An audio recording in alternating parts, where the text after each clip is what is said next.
जय श्री राम। नमस्कार, स्वागत सभी दर्शकों का।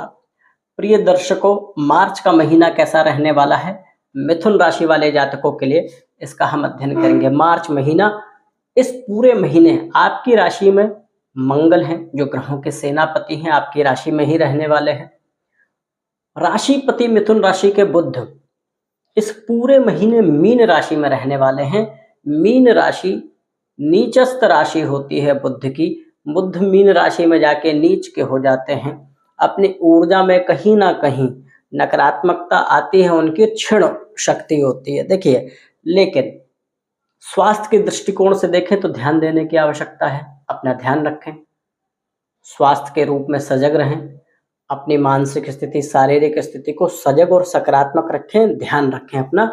आपकी राशि में मंगल होने से अति उत्साही, अति ऊर्जावान तो बनाएंगे, लेकिन इसमें सुरक्षा की दृष्टि आपको ज्यादा रखनी है, अपना ध्यान रखना है, स्वास्थ्य में भी ध्यान रखना है। लेकिन एक चीज अच्छी है, मीन राशि में बुध नीच के तो रहेंगे पूरे महीने, लेकिन विपरीत राजयोग का भी निर्माण कर रहे हैं। स्थितियां ऐसी होंगी इस महीने की, लगे आपको कि स्थिति थोड़ी सी अनुकूल नहीं है, आपके प्रतिकूल है। आपके विशेष रूप से ये प्रभाव डालेगी आपके कर्म क्षेत्र पे, आपके करियर के भाव पे, आपके कर्म क्षेत्र पे ऐसी स्थिति बन जाएगी। आप अच्छे पद पर होते हुए भी, अच्छे एक लेवल पे भी यदि आप हैं, तो आपके विरोधी सक्रिय हो जाएंगे। आपके एनिमी जो है कहीं ना कहीं आपका नुकसान चाहेंगे, प्रयास भी करेंगे, परंतु विपरीत राजयोग की वजह से आप स्थिर धैर्यवान रहेंगे, आपका अहित नहीं होगा। सतर्कता तो रखनी है, ध्यान तो रखना है। ये ध्यान रखना है कि किसी भी शत्रु से उलझने की आवश्यकता नहीं। स्वास्थ्य के दृष्टिकोण से भी ध्यान रखना है, अपने कर्म के दृष्टिकोण से, करियर के दृष्टिकोण से भी ध्यान रखना है। लेकिन एक लाभ इस महीने ये दिख रहा है कि आर्थिक स्थिति कल्याणकारी हो सकती है। आपके लाभ के स्वामी मंगल का संबंध आपकी ही राशि से है, तो पूरे महीने धन आने की स्थिति सकारात्मक रहेगी, परंतु शत्रु पक्ष बलवान हो सकता है, शत्रु पक्ष बढ़ सकता है। षष्ठम भाव का स्वामी मंगल आपकी राशि में है, ज्यादा ऊर्जा शत्रुओं के दमन में खर्च करना पड़ सकता है, इसका ध्यान रखना है। देखिए क्या है, हमारे विरोधी जब जुटते हैं तभी विरोधी किसके होते हैं? शत्रु सदैव राजा के होते हैं, बलवान आदमी के शत्रु होते हैं। तो कहीं ना कहीं आपका ओरा बलवान होगा, इसमें कहीं कोई दो राय नहीं है। सम्मान आपका कल्याणकारी होगा। आपके पंचम पति शुक्र बलवान स्थिति में करियर भाव में है, कर्म भाव में है, अर्थात आपको हारने नहीं देंगे। करियर में वृद्धि, उन्नति होगी। साथ में बाहर जाने के योग भी बन सकते हैं, विदेश गमन के योग, ट्रांसफर के योग, यदि आप चाहते हैं तो सकारात्मक योग। जब हमारी वृद्धि होती है तो शत्रु लोग सक्रिय होते हैं, लेकिन ये ध्यान देना है कि शत्रु को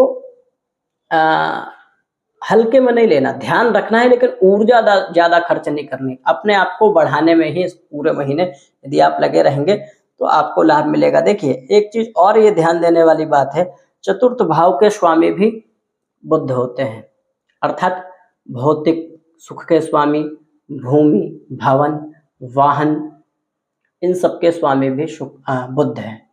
माता के स्वास्थ्य का प्रतिनिधित्व भी बुध ही करते हैं। तो यहाँ सजग रहना है। कोई जमीन खरीद रहे हैं, कोई नया इन्वेस्ट कर रहे हैं, ध्यान पूर्वक कीजिए।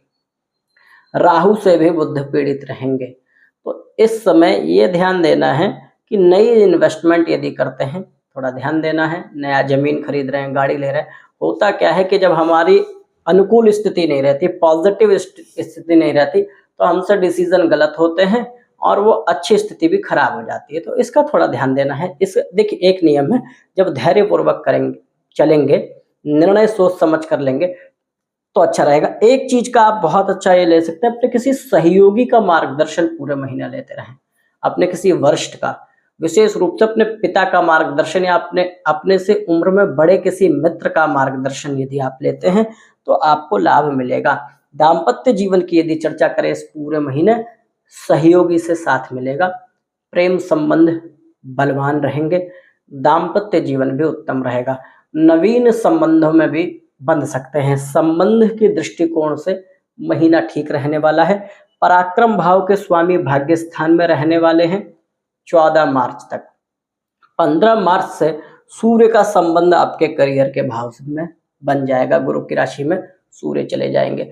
तो विशेष रूप से ये सारी चीजें कब के लिए हैं कि 15 मार्च के बाद आपके करियर में, कर्म क्षेत्र में शत्रुओं की संख्या, सजग रहना है, ध्यान देना है।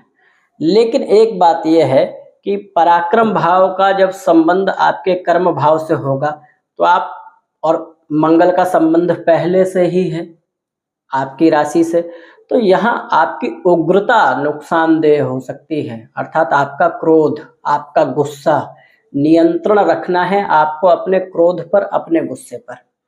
यदि आप नियंत्रण अपने क्रोध गुस्से पर कर लेते हैं, स्थिति सकारात्मक रहेगी, वृद्धि होनी है। विदेश गमन का प्रयास कर रहे हैं, अच्छा है। शिक्षा के क्षेत्र में है, बहुत बढ़िया लाभ मिलेगा।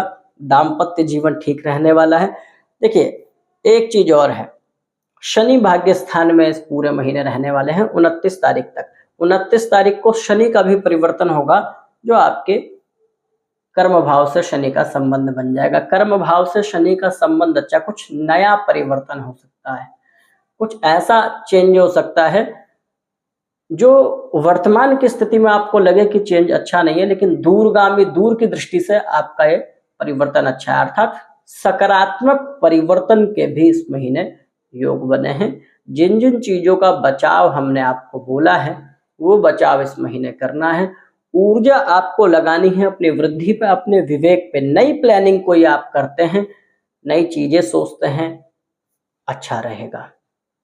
लेकिन उग्रता का त्याग करना पड़ेगा, क्रोध का त्याग करना पड़ेगा। महीना ठीक रहने वाला है।